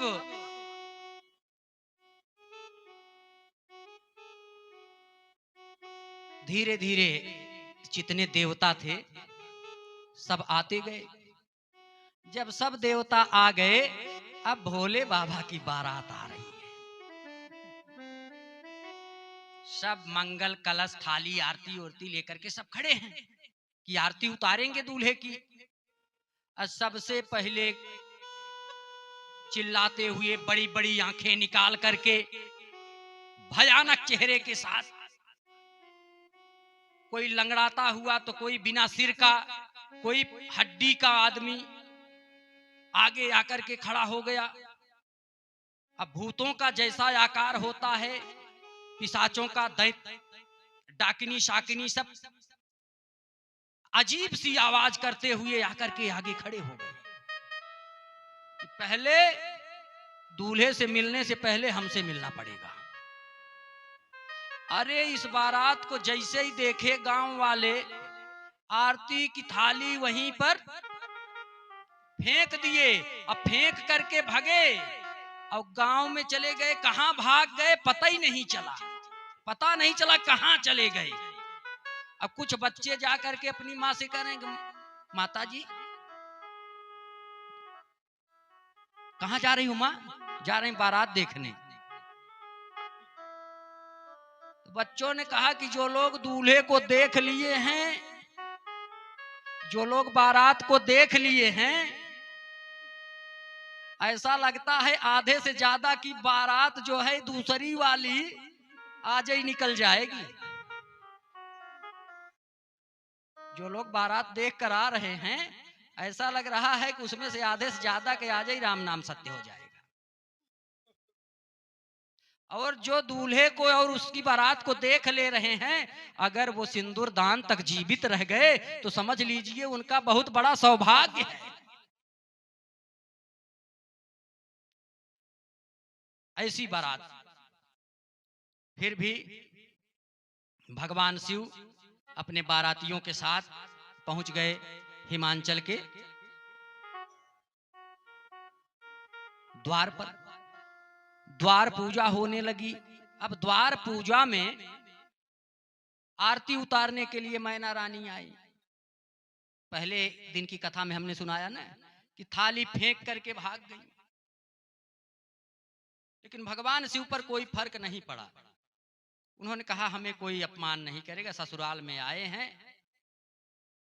भगवान शिव के विवाह में जो मंगल कलश थे वो भी फेंके गए, लेकिन भगवान शिव नाराज नहीं हुए। अब जा करके मैना रानी घर के अंदर नारद के ऊपर बड़ी क्रोधित है कि यही नारद ने जो है ये विवाह करवा दिया है, नारद ने ही समझा करके तपस्या के लिए भेजा। अब ये इतना बावरा पागल है, इसके साथ कैसे विवाह करूं? मैं अग्नि में जल जाऊंगी, पहाड़ से लेकर के पार्वती को नीचे कूद जाऊंगी और अपना प्राण दे दूंगी, लेकिन मैं पार्वती का विवाह इस अवघड़ी से नहीं करूंगी। नारद जी ने जाकर के समझाया कि जिसको आप अपनी पुत्री समझ रही हैं, वो जगत जननी जगदम्बा हैं। उनका जन्म जन्मांतर का नाता है शिव से। वो आपकी पुत्री नहीं है, वो भगवान शिव की आधी शरीर हैं। बहुत समझाने के बाद मैना रानी तैयार हुई। विवाह होने लगा, दोनों तरफ के पंडित बैठे। तो ब्रह्म विवाह में साखोचार होता है। साखोचार में पूछा जाता है कि बताइए दूल्हे के बाप का नाम क्या है। अब बताइए शंकर भगवान के बाप का नाम कौन जानता है। अब शंकर भगवान के बाप का नाम पूछा जा रहा है, बड़ी समस्या हुई। तो ये हुआ ब्रह्मा जी हैं। चलिए, बाप का नाम, 3 पीढ़ी का नाम पूछा जाता है साखोचार में। बाप के बाप का नाम, फिर उनके बाप का नाम। ये बोले कि बताइए इनके बाप के बाप कौन हैं। तो भगवान शिव ने कहा कि सबका बाप मैं ही हूं, विवाह करना हो तो बताओ, नहीं तो मैं जा रहा हूं। सारे संसार का बाप मैं ही हूं, मेरा कोई बाप नहीं है। विवाह करना है कि नहीं बताओ। चाहे हुए दूल्हे सरकार नाराज मत होइए, बैठे रहिए। अब बैठे हैं, बगल में ब्रह्मा जी बैठे हैं, इधर जो है भगवान विष्णु बैठे हैं, गरुण हैं उनके साथ में। भगवान शिव खड़े हैं, उनकी आरती उतारी जा रही है। अब गरुण महाराज क्या कर रहे हैं, सांपों को देख करके लालच लग रही है कि इनको खा लेता तो कितना अच्छा होता। अब भगवान शिव जो बेल्ट में लगाए हैं सांप, मृगछाला, सांपों से कसे हैं उसको। अब गरुण जी धीरे धीरे धीरे धीरे उन्हीं सांपों की ओर बढ़ रहे हैं। और जैसे सांपों की ओर अपनी दृष्टि करके बढ़ रहे हैं, सांप बेचारे डर के मारी, डर से सिकुड़ रहे हैं, खिसक रहे हैं धीरे धीरे। वो ढीला हो रहा है। तब तक विष्णु जी ने कहा रुको रुको, फिर सांप टाइट हो गए। लेकिन अब इतना अच्छा भोजन देख रहे हैं गरुण जी, वो फिर उनका ध्यान उसी पे है। धीरे धीरे धीरे धीरे बढ़ रहे हैं और धीरे धीरे ढीला हो रहा है, सांप खिसक रहे हैं। गरुण जी नजदीक मुंह किए, तब तक सांप निकल के सन सन सन सन सांप निकल के भागे। और भगवान शिव अपनी ससुराल में एकदम से दिगंबर भेष में हो गए। उनका मृगछाला गिर गया। बोलिए बाबा विश्वनाथ की जय। अब विवाह हुआ। विवाह से पूर्व भोजन करवाया गया। जानते हैं क्यों? विवाह से पूर्व भोजन इसलिए करवा दिया हिमांचल जी ने कि विवाह तक तो देवता रुकेंगे, विवाह के बाद सबके पास अपना अपना वाहन है। और भगवान शिव के और जो बाराती आए हैं उनके पास तो वाहन नहीं है, लेकिन बिना खाए ही चले जाएंगे सब। तो पहले भोजन कर लें, तो भोजन करने के बाद ही सब लोग जाए विवाह में सम्मिलित हों। तो सबको भोजन कराने लगे। भोजन के लिए भगवान शिव के बाराती बैठे तो पत्तल में नहीं खिलाया था, बढ़िया बढ़िया थाली रखे थे, कटोरी रखे थे। अब भगवान शिव के जो बाराती थे पहले थाली रखी गई, जब तक गए पूरी और सब्जी लाने तब तक वो थाली खा गए। तब तक थाली खा गए। अब बाल्टी में लेके आए थे सब्जी, और रख करके फिर थाली लेने गए, तब तक बाल्टी सहित सब्जी ही खा गए। ये हुआ कि वही जो आजकल चल रहा है बफर सिस्टम, आपके यहाँ, आप लोगों के यहाँ चलता है ना, खूब चल रहा है हर जगह। और एक शब्द में कहें कि वो जैसे कुत्तों के आगे रख दिया जाए कि सब टूट पड़ो इसी में, किसी के कपड़े में लग जाए, कहीं लग जाए, कुत्ता भोज, वही तो है। तो उसी तरह की व्यवस्था कहे कि इनके लिए कर दो, जैसे खा पाए खाएं। देवताओं को अलग से व्यवस्था देनी पड़ी। तो भगवान शिव के बाराती भोजन किए, विवाह हुआ। विवाह के बाद विदाई का समय आया। ये हुआ कि दुल्हन वाली गाड़ी खूब सजा के जाती है विवाह में ना।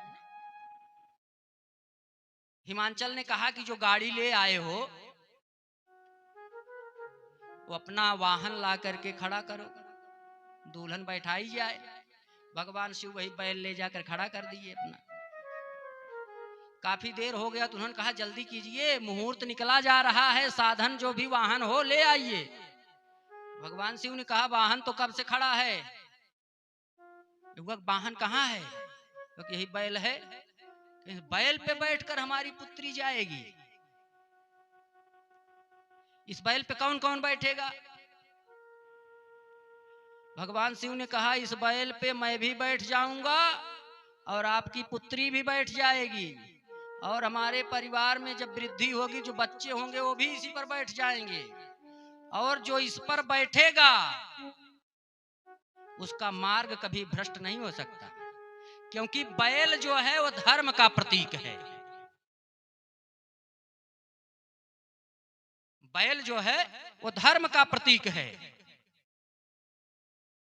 धर्म को छोड़ करके अगर आप चलेंगे, प्रदर्शन बहुत है लेकिन भक्ति कम है, शक्ति ज्यादा दिखा रहे हैं, भक्ति है ही नहीं। अगर धर्म के साथ जुड़े रहोगे तो जीवन जो है सुखमय व्यतीत हो जाएगा, और धर्म से अगर आप नहीं जुड़े रहे, अगर आप धर्म से नहीं जुड़े रहे तो जीवन अंधकारमय हो जाएगा, और धर्म से जुड़े रहे तो जीवन निष्कंटक हो जाएगा। तो भगवान शिव का विवाह हो गया। विवाह के बाद जब विदाई होने लगी तो विदाई के समय, जो विदाई का समय होता है वो बड़ा दुखदाई होता है। जिस माता पिता ने अपनी पुत्री को इतने दिनों तक पाला, वो पुत्री जा रही है, मैना रानी रो रही है और रोते हुए कह रही हैं कि किसी को दास्ता ना मिले, क्योंकि एक स्त्री को आजीवन दासी बन के रहना पड़ता है। जब तक माता पिता के घर में है तब तक माता पिता की दासी है, जब पति के घर जाती है तो पति की दासी हो जाती है। पति की मृत्यु हो गई तो पुत्र की दासी हो जाती है, वो आजीवन दासी ही बन के रहती है।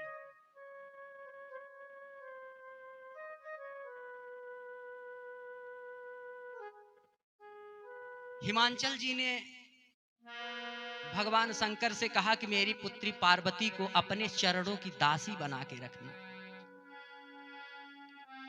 आजकल के माता पिता ये चाहते हैं कि हमारी पुत्री जाए तो दासी बन के रहे।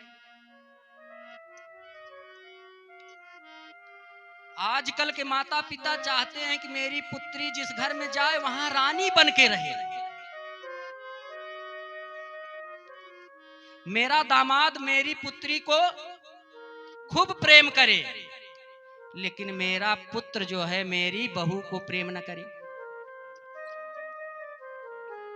लोग चाहते हैं कि मेरा पुत्र मेरा आज्ञाकारी हो और दामाद मेरी पुत्री की आज्ञा माने। सब यही चाहते हैं कि बेटा मेरा कहा माने, मेरी बहू का कहा ना माने,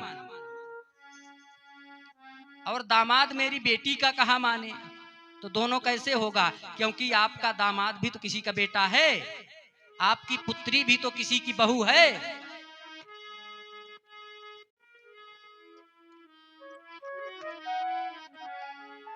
तो यही सबके मन में होना चाहिए, यही सबका संकल्प होना चाहिए कि जिस भाव से अपनी पुत्री को देख रहे हैं उसी भाव से अपनी पुत्र वधू को भी देखें।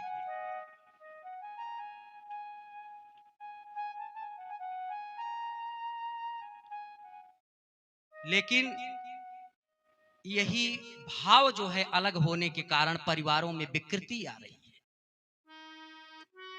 परिवार टूट रहे हैं। तो भगवान शिव विदाई लेने जा रहे हैं। बोलिए शंकर भगवान की जय। अब विदाई का समय आ गया। मैना रानी माता पार्वती को समझा रही हैं, अपनी पुत्री को समझा रही हैं कि किस प्रकार से ससुराल में रहना, अपने पति के घर रहना। देखिए, जैसी स्थिति हो ससुराल की, उसी तरह से माताओं को अपनी पुत्रियों को ज्ञान देना चाहिए।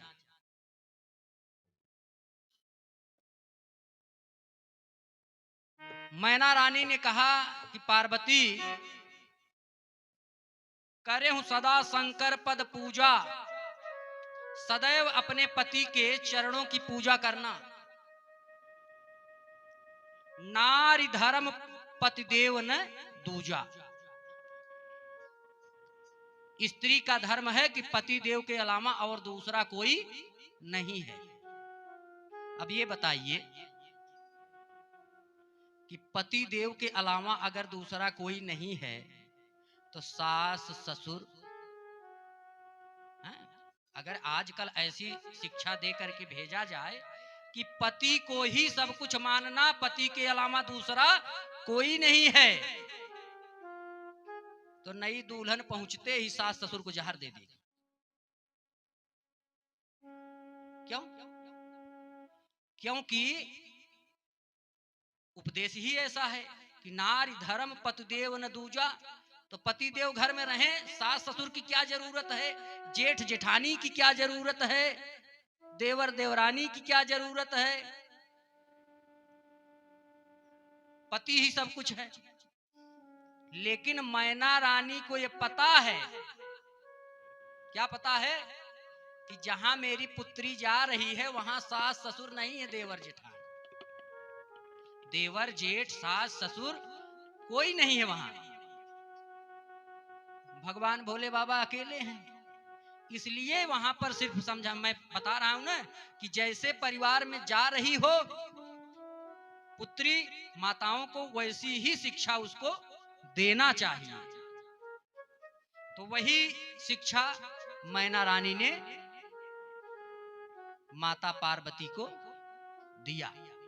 करे हूँ सदा शंकर पद पूजा, करे हूँ सदा शंकर पद पूजा, करे हूँ सदा शंकर पद पूजा, करे हूँ सदा शंकर पद पूजा, नारी धर्म पति देव न दूजा, नारी धर्म पति देवन दूजा, नारी धर्म पति देव न दूजा। नारी धर्म पति देवन दूजा। इस प्रकार से भगवान शिव माता पार्वती को विदा करा के ले आ रहे हैं और मैना रानी बार बार जो है गले से लगा ले रही हैं पार्वती को। पुत्रियों को विदा करते समय मां को कितना कष्ट होता है ये आप लोग कल्पना कर सकते हैं। अब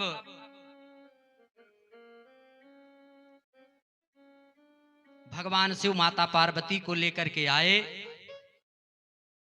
और अपने गृहस्थ आश्रम को चलाने लगे।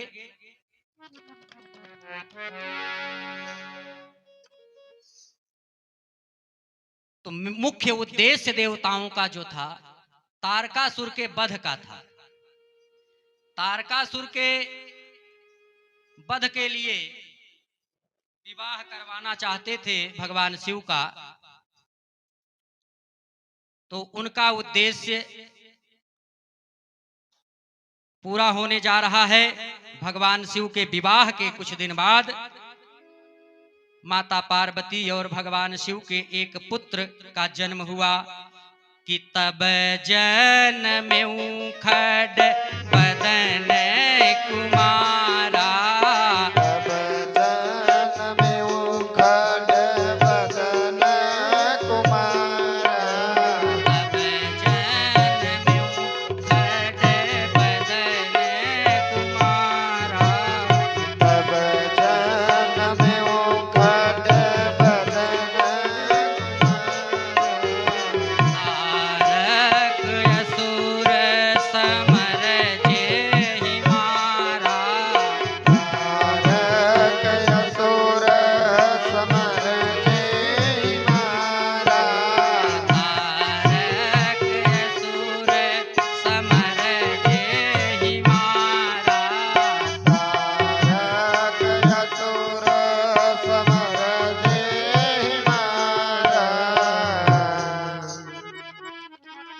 भगवान शंकर के एक पुत्र